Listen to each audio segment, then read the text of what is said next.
ఓం శ్రీ గణేశాయ నమః. శ్రీమాత్రే నమః. శివాయ గురవే నమః. శ్రీకృష్ణ పరబ్రహ్మణే నమః. శ్రీరామాయ నమః. శ్రీ గురుభ్యో నమః.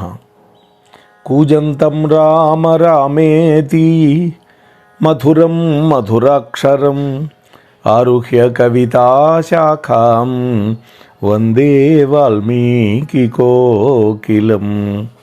ఆపదామపహర్తారం దాతారం సర్వసంపదాం లోకాభిరామం శ్రీరామం భూయో భూయో నమామ్యహం.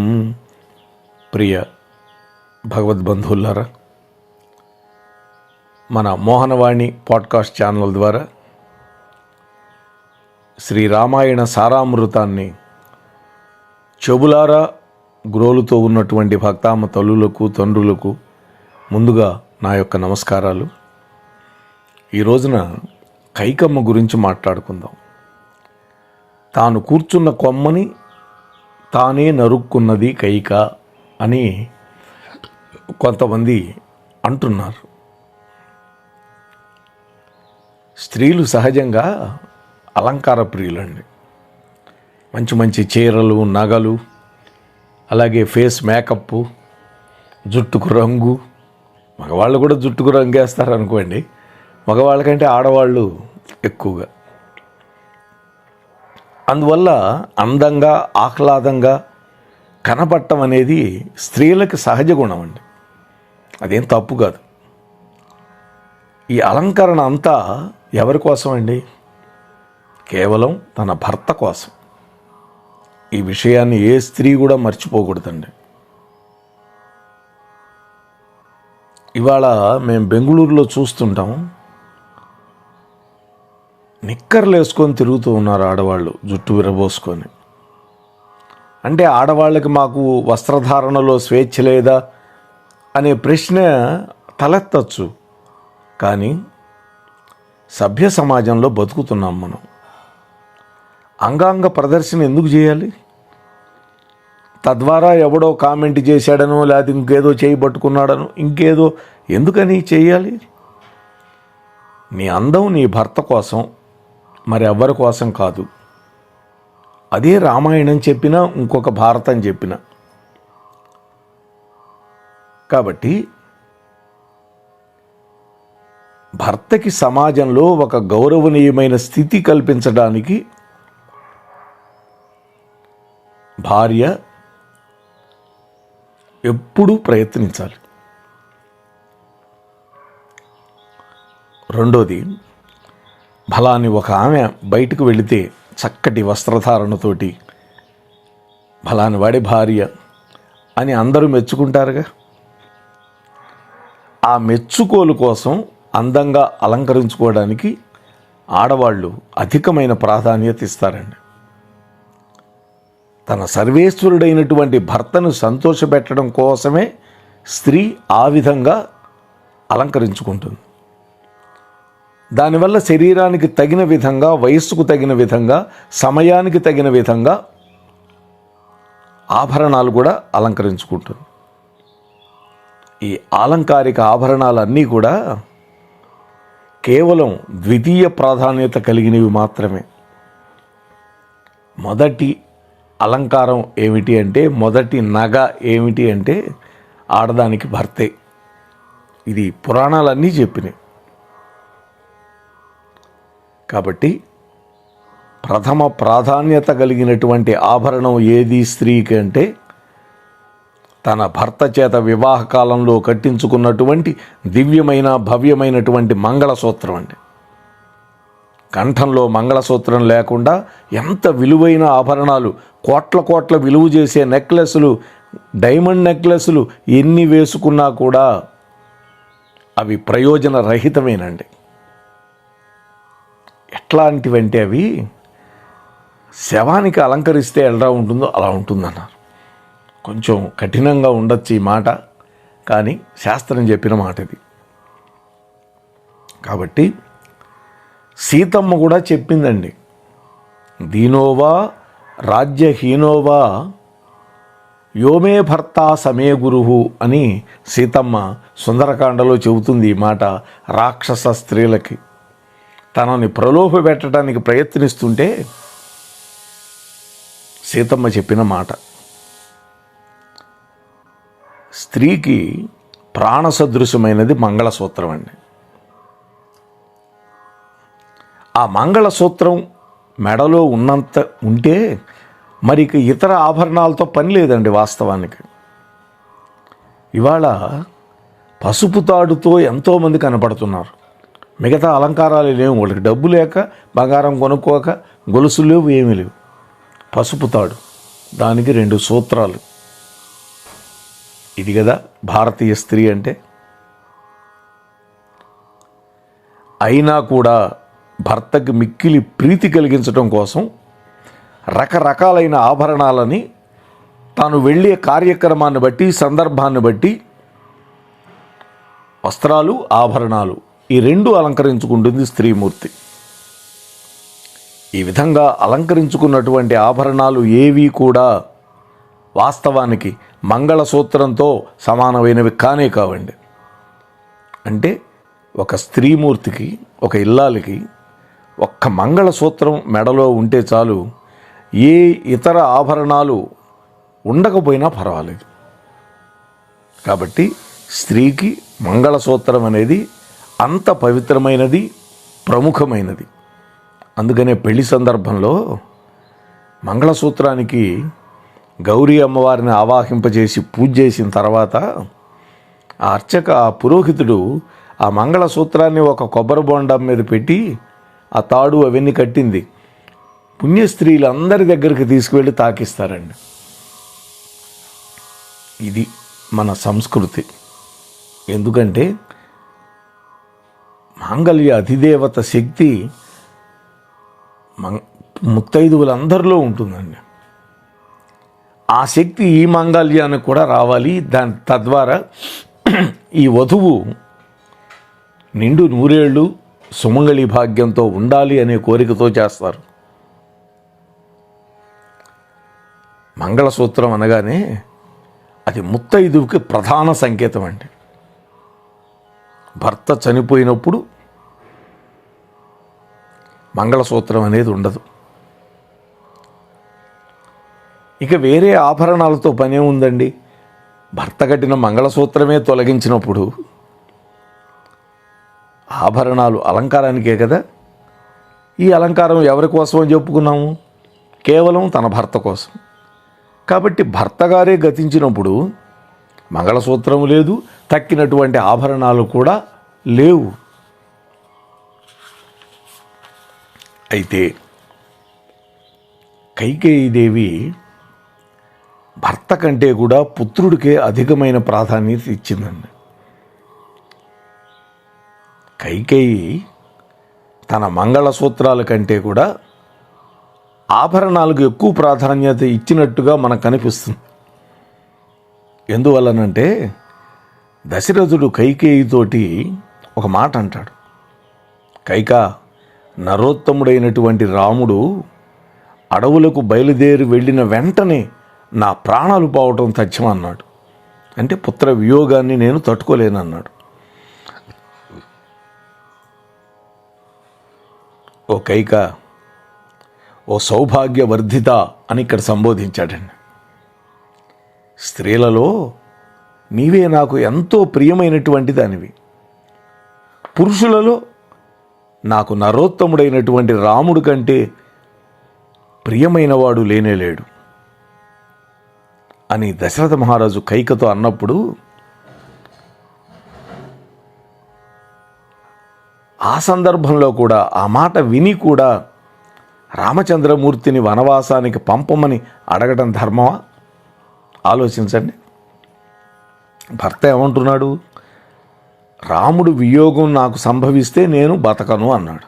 నా ప్రాణాలు విడిచిపెడతానన్నాడు.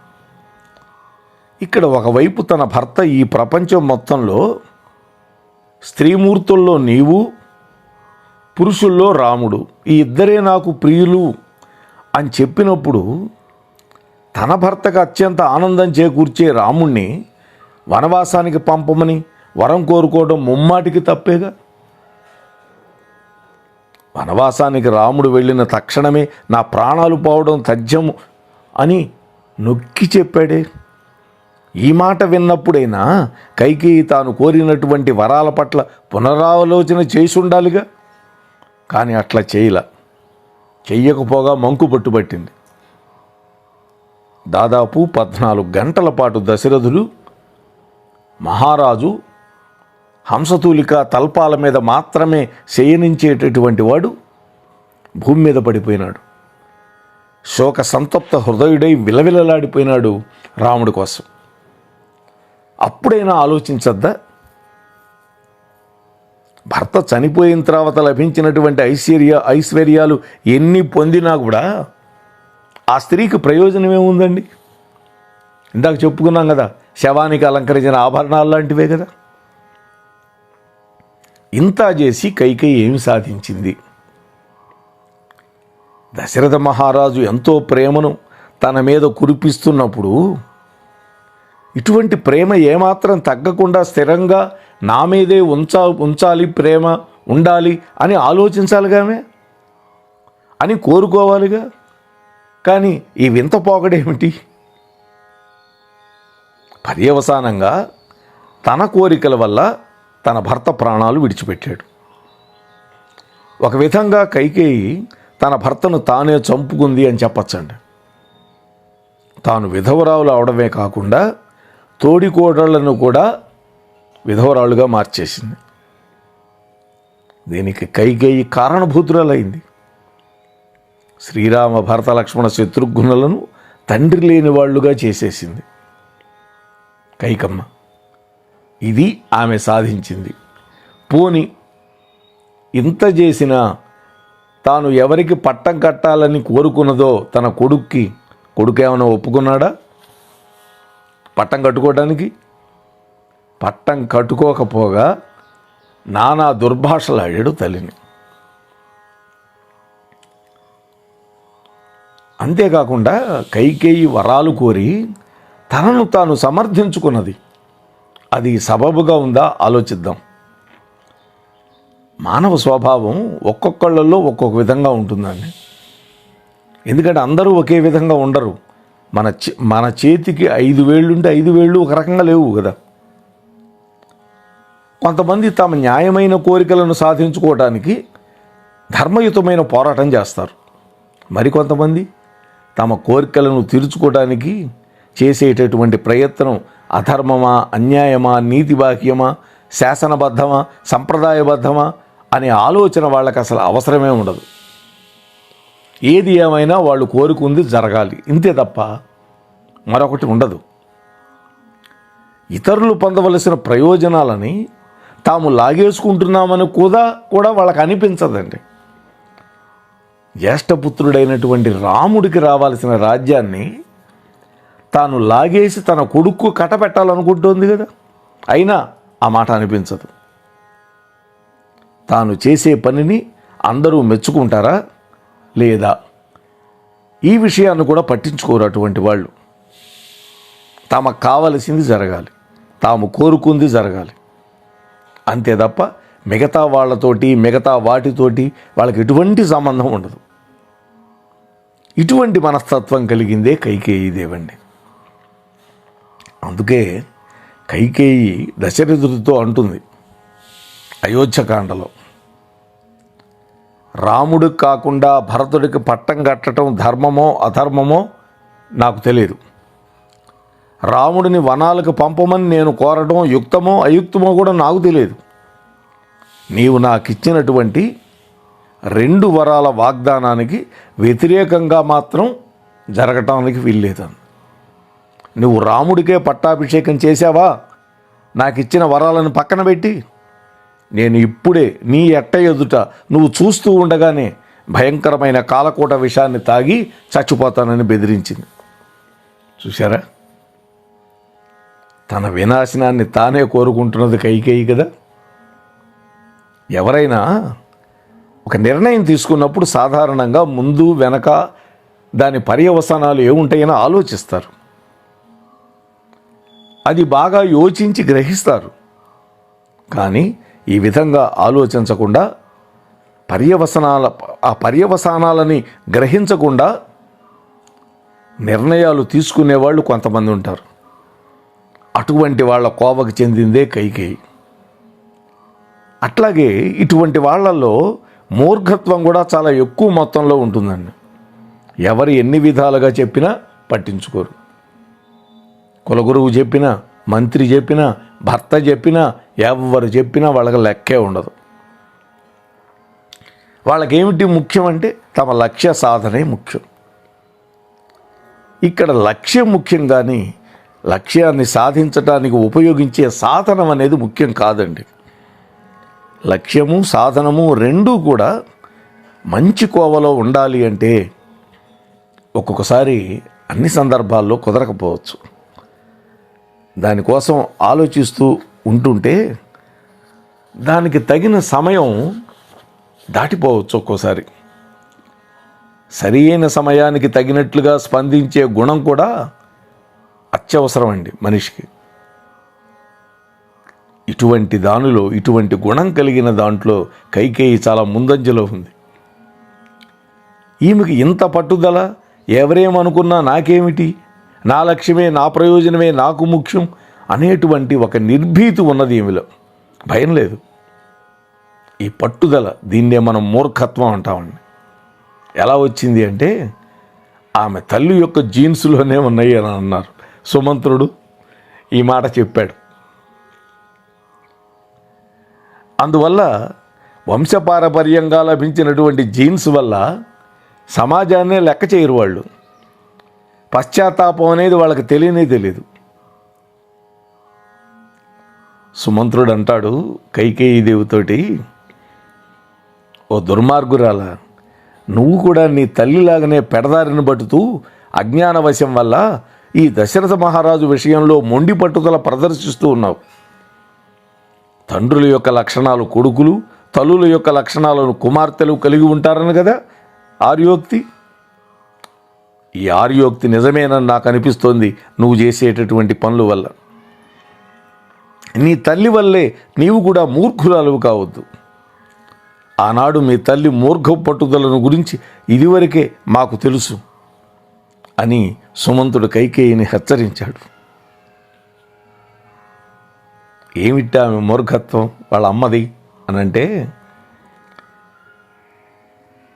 కైకేయి తండ్రికి, కేకయ్య రాజుకి ఒక మహాముని యొక్క దయ వల్ల పశుపక్షాదులు కీటకాలు మాట్లాడుకునే భాష కూడా తెలుసుట. ఒకరోజు ఇద్దరు ఏకాంతంలో ఉన్నారు శయనాగారంలో. ఇంతలో 2 చీమలు మాట్లాడుకున్నాయిట. చూసి ఆ చీమల సంభాషణ విని పక్కున నవ్వాడు. నన్ను చూసే నవ్వుతున్నావు, ఇక్కడెవరు లేరు కదా, నువ్వు ఎందుకు నవ్వావో చెప్పు అన్నది. కాకపోతే ఆ మహర్షి ఒక మాట చెప్పాడు ఈ వరం ఇచ్చేటప్పుడు, నువ్వు గనక జంతువులకి పక్షువులకి జరిగిన సంభాషణ ఎవరికైనా చెప్పావా నీ తలకాయ 1000 వక్కలైపోతుందని. మరి చెబితే తను చస్తాడు. ఆ మాట కూడా చెప్పాడు మహర్షి. ఈ విధంగా చెప్పాడు భార్యామణి, నేను గనక చెప్పానా నా తలకాయ పగిలిపోతుంది అని అంటే, అయినా నాకు చెప్పాల్సిందేనందండి. ఇది మూర్ఖత్వం అంటే. అప్పుడు ఆయన ఏం చేశాడో తెలుసా? చెయ్యి దుర్మార్గురాల, భర్త చస్తాడు అన్నా కూడా పట్టుబడుతున్నావు, నేను వదిలిపెట్టేశాను పోమన్నాడు. ఆ విధంగా నీ తండ్రి నీ తల్లిని వదిలిపెట్టేశాడు. కానీ నీవు మాత్రం నీ భర్త మరణిస్తాను అని చెప్పినా కూడా వినకుండా మొండి పట్టుదల పడుతున్నావు. అందువల్ల కైకేయికి తన తల్లి వల్ల ప్రాప్తమైనటువంటి జీన్స్ కారణంగా యుక్తాయుక్త విచక్షణను పాటించదు అని మనకు అర్థమవుతోంది కదా. ఆమెకు ముఖ్యమేంటి? ఆమె కోరిక నెరవేరడం, అంతే. అలాగే అసలు రాజవారసత్వం పట్ల కైకేయికి ఏమి అభిప్రాయాలు ఉన్నాయి?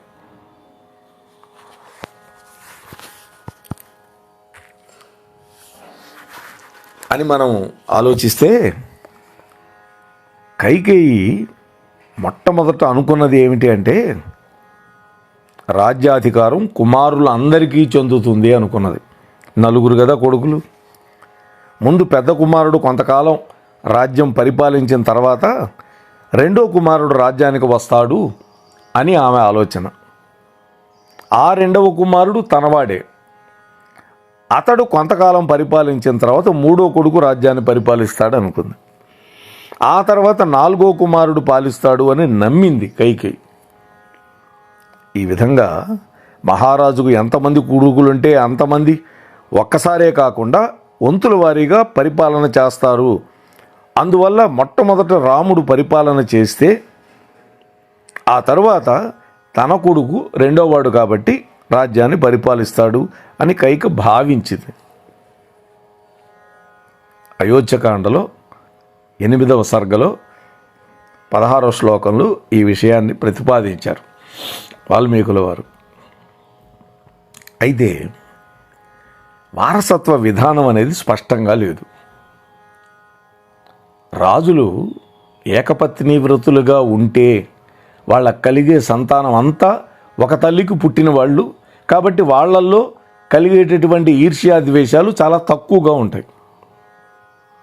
అయితే బహుపత్ని వ్రతులతోటి పోల్చి చూస్తే ఒక తల్లికి పుట్టిన బిడ్డల్లో ఏమైనా ఆలోచిస్తే మనం అన్యోన్య అనురాగాలు ఉంటాయండి. ఒకవేళ పిల్లల్లో ఈర్ష్యాద్వేషం పొడసూపితే తల్లిదండ్రులు కలగజేసుకొని సర్దుబాటు చేస్తారు. కాబట్టి తండ్రి తర్వాత రాజ్యాధికారానికి అర్హత ఎవరికి ఉంటుంది? జ్యేష్ఠపుత్రుడికే ఉంటుంది. ఈ సంప్రదాయం ఏకపత్ని వ్రతులైనటువంటి రాజకుటుంబాలకి చెందినట్టుగా ఉంటుంది. దీనిని బహుపత్ని వ్రతుడైనటువంటి రాజకుటుంబంలో కూడా ప్రవేశపెట్టడం వల్ల అనేక ఇబ్బందులు తలెత్తుతాయి. రాజుగారి యొక్క ప్రతి భార్య ఏమనుకుంటుంది? తన కొడుకు కూడా రాజు అయితే బాగుంటుంది అనుకుంటుందిగా. వ్యక్తం చేసినా చేయకపోయినా ఈ అభిప్రాయాన్ని వాళ్ళ మనస్సుల్లో మాత్రం అంతర్లీనంగా ఉంటుంది. కైకేయి కూడా అదే అనుకుంది. దశరథుడికి 3 భార్యలు, ప్రధాన భార్యలు వాళ్ళు. కాబట్టి 3 కుమారులు రాజ్యపాలన కాలాన్ని పంచుకుంటారు. ఒక్కొక్కరు ఒక్కొక్క కాలం వరకు పరిపాలిస్తారని భావించింది. అందువల్ల శ్రీరాముడు భరతుడి యొక్క రాజ్యపాలనకి సహకారే అవుతాడని భావించింది. తత్ఫలితంగా రాముడు భరతుడి పట్ల ఎటువంటి వైరుధ్యం లేకుండా చూసుకున్నది. ఒకానొక సమయంలో శ్రీరాముడిలోనే అధికమైన గుణాలు ఉన్నాయని కూడా ప్రశంసించింది. కాబట్టి కైకేయి అనుకున్నట్లు రాముడు తర్వాత భరతుడు రాజ్యానికి వస్తాడు కాబట్టి నేను కూడా రాజమాతను అవుతాను అనేటువంటి నమ్మకంతో ఉన్నది. తర్వాత సుమిత్ర అవుతుంది అని భావించింది. ఎందుకంటే రాముడు పునర్వసు నక్షత్రంలో పుట్టాడు, భరతుడు ఆ పక్క రోజు పుష్యమి నక్షత్రంలో పుట్టాడు. సుమిత్రా కుమారులు ఇద్దరు ఆశ్లేష నక్షత్రంలో పుట్టారు. నాది కూడా ఆశ్లేషనేనండి. అందువల్ల సుమిత్ర రెండవ భార్య అయినటువంటి భరతుడు తర్వాత లక్ష్మణుడు పుట్టాడు కాబట్టి ఆమె మూడోసారి రాజు అవుతాడు, ఆమె రాజమాత అవుతుంది అని భావించింది కైకేయి. ఇది ఒక రకంగా ఆమోదయోగ్యమైన విషయంగానే ఉంటుంది మనకు చూస్తుంటే. అనేక భార్యలు కలిగినటువంటి రాజులు అందరి భార్యలకు సముచిత స్థానం ఇచ్చినట్లు కూడా అవుతుందిగా. మళ్ళా దీంట్లో ఇంకో విశేషం ఉందండి. అనేక భార్యలకు పుట్టినటువంటి పెద్ద కుమారులకు మాత్రమే స్థానం ఇవ్వాలి. ఉమ్మడి కుటుంబాలు ఉండే ఆ రోజుల్లో అందరికీ సముచిత స్థానం బాగుంటేనే మంచిది కదా. ఇప్పటి గమనించవలసిన విషయాలు వారసత్వ విషయంలో కొన్ని ఉన్నాయండి. ఉదాహరణకి ఒక తండ్రికి అనేక మంది కొడుకులు ఉన్నా కూడా పెద్ద కొడుకు వారసత్వం పొందిన తర్వాత తన చిన్నాన్నకు వారసత్వం ఇస్తే పెద్దరికాన్ని గౌరవించినట్లు అవుతుంది. అంతే కదా. మరి చిన్నాన్నయి కూడా కొడుకు లాంటి వాడిని అయ్యా అని సంబోధించవలసి వస్తుంది. కాబట్టి హిందూ సమాజంలో వారసత్వ విషయంలో ఆమోదయోగ్యమైన విధానం లేకపోవటం వల్ల ఇప్పటికీ వారసత్వపు తగాదాలు ఉంటూనే ఉన్నాయి. కోర్టుల దాకా పోతున్నారు. ఒక తండ్రి తల్లికి పుట్టినటువంటి వాళ్ళ మధ్యనే వైరుధ్యాలు ఏర్పడుతుంటే, ఒక తండ్రికి అనేక మంది భార్యల వల్ల పుట్టినటువంటి బిడ్డల మధ్య పరస్పరం ఘర్షణ వాతావరణం లేకుండా ఎలా ఉంటుంది? ఇవన్నీ కూడా శ్రీమద్ రామాయణంలో మనం పరిశీలించవలసినటువంటి అంశాలేనండి. మరి రాజు బహుపత్ని వ్రతుడైతే రాణుల మధ్య కూడా ఆధిపత్య పోరు ఉంటుందా? అసలు కైకేయి మనోగతం సమంజసమైనదేనా? ఆమె కోరినటువంటి కోరికలు, ఈ విశేషాలని రేపు కలుసుకొని ముచ్చటించుకునే ప్రయత్నం చేద్దాం. అంతవరకు ఈ ఛానల్లో వచ్చేవన్నీ వింటూ ఉండండి, వినిపిస్తూ ఉండండి. దయచేసి సబ్స్క్రైబ్ చేయకపోతే వెంటనే సబ్స్క్రైబ్ చేయండి. అలాగే మీ బంధుమిత్రులకి షేర్ చేయండి. లైక్ ఇవ్వడం మర్చిపోవద్దు. లైక్ ఇచ్చినప్పుడు మీకు హైప్ అనేటువంటి బటన్ కనిపిస్తుంది. దాన్ని కనుక ప్రెస్ చేస్తే మరింత మందికి యూట్యూబ్ వాడు ఈ వీడియోను చూపించే అవకాశం ఉంటుంది అని మీతో మనవి చేసుకుంటూ ముగిస్తున్నాను. స్వస్తి సర్వేషాం. మన కార్యక్రమాలు నచ్చితే ఒక లైక్ చేయండి, మాకు ఎంతో ఎంకరేజ్మెంట్గా ఉంటుంది. అలాగే కామెంట్ చేయండి. కామెంట్ చేస్తే మేము మంచి క్వాలిటీ కంటెంట్ అందించడానికి దోహదపడుతుంది. ఆడియోస్ని షేర్ చేయండి. ఆడియోని షేర్ చేస్తే మన ఛానల్ అభివృద్ధి చెందడానికి ఉపయోగపడుతుంది. ఇంతవరకు మన కార్యక్రమాన్ని చూస్తూ ఎంజాయ్ చేస్తున్నట్లయితే, ఒకవేళ సబ్స్క్రిప్షన్ కనుక చేయలేకపోతే ఇప్పుడే ఈ క్షణమే సబ్స్క్రైబ్ చేసుకుని ఆ పక్క నుండి బెల్ బటన్ మోగించండి. వినండి, వినిపించండి, వింటూనే ఉండండి. మోహనవాణి తెలుగు పోడ్కాస్ట్.